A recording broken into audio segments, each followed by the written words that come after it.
اور ظاہر سی بات ہے کہ علم والے اس لیے گواہی دیتے ہیں کیونکہ وہ علم حاصل کرتے ہیں، سیکھتے ہیں، وہ جانتے ہیں کہ یقیناً اس کائنات کو بنانے والا کوئی ایک معبود ہے، وہ ایک ہی ہے، اور اگر ایک سے زیادہ ہوتے تو کائنات کا نظام چل ہی نہیں سکتا۔ تو یہاں بھی اس آیت میں علم والوں کی فضیلت پتہ چل رہی ہے کہ اللہ رب العزت کہتے ہیں کہ یہ گواہی دیتے ہیں اس رب کے یعنی اللہ ایک ہونے کی۔ ایک اور آیت میں علم والوں کے تعلق سے اللہ رب العزت فرماتے ہیں اللہ سے اس کے وہی بندے ڈرتے ہیں جو علم رکھتے ہیں۔ ظاہر سی بات ہے آج ہم نے اللہ کا ڈر تقویٰ اختیار نہیں کیا، اس لیے کہ ہم علم ہی نہیں رکھتے اس کے تعلق سے، نہ جانتے ہیں اس نے کیا دیا، نہ جانتے ہیں ہمارے لیے اس نے کیا کیا، نہ جانتے ہیں کہ وہ ہم سے کیا چاہتا ہے، بس زندگی گزر رہی ہے تو کہاں سے اللہ کا ڈر، وہ تقویٰ آئے گا؟ جبکہ اللہ فرماتے ہیں کہ اس کا تقویٰ، اس کی فرمانبرداری وہی بندے کرتے ہیں جو اس کے تعلق سے علم رکھتے ہیں۔ لہٰذا ہمیں چاہیے کہ ہر حال میں علم حاصل کریں، شرعی علم اور قانونی علم، religions knowledge and universe knowledge, پھر انشاءاللہ ہر قسم کا جائز علم ہمیں اپنے رب کی طرف رجوع کروائے گا۔ علم کی اہمیت اور اس کی فضیلت کے تعلق سے یوں تو اللہ رب العزت نے قرآن کریم میں کئی آیت نازل کی ہے، انشاءاللہ کچھ کا تذکرہ ہم اس ویڈیو میں کرنے کی کوشش کریں گے۔ علم میں برکت کے لیے بہترین دعا۔ وَقُلْ رَبِّ زِدْنِی عِلْمًا، اے نبی دعا کیجیے اپنے رب سے کہ اے اللہ میرے علم میں اضافہ کرے۔ یہ حکمی آیت ہے اور اندازہ لگائیے کہ نبی کریم صلی اللہ علیہ وسلم کو حکم آ رہا ہے کہ آپ اپنے رب سے علم کی برکت کے خاطر دعا کیجیے۔ جب اس ذات کو حکم آ رہا ہے جسے اللہ اپنے غیب کا علم عطا کرتا ہے تو بدرجہ ہمارے سے یہ آیت زیادہ خطاب کر رہی ہے کہ تم تو زیادہ حاصل کرو۔ تو گویا اللہ کی ذات سرچشمہ ہے علم کا، اللہ کی ذات سورس آف نالج ہے۔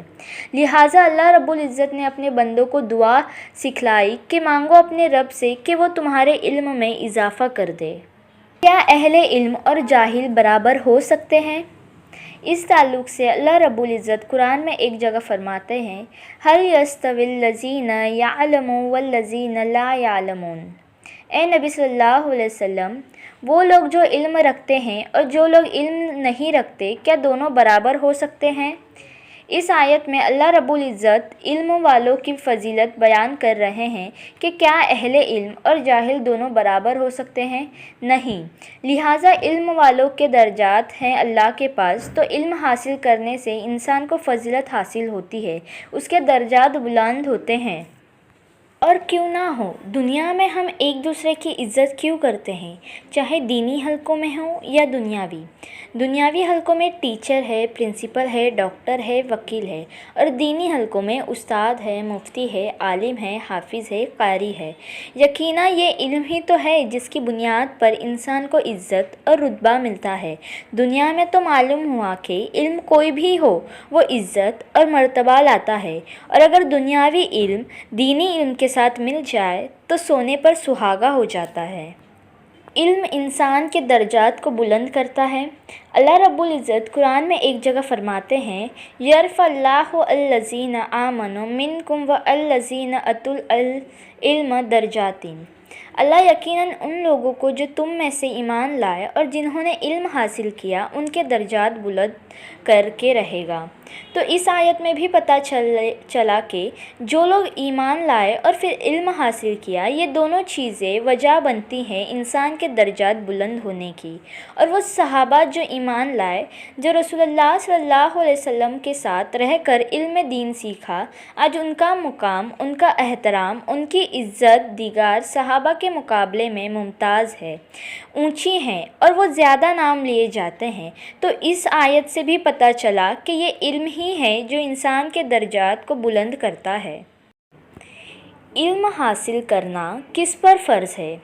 حدیث پاک کا مفہوم ہے کہ رسول اللہ صلی اللہ علیہ وسلم نے فرمایا، طالب العلم فرضتاً علی کل مسلمین، علم کا حاصل کرنا تمام مسلمان مرد اور عورت پر فرض ہے۔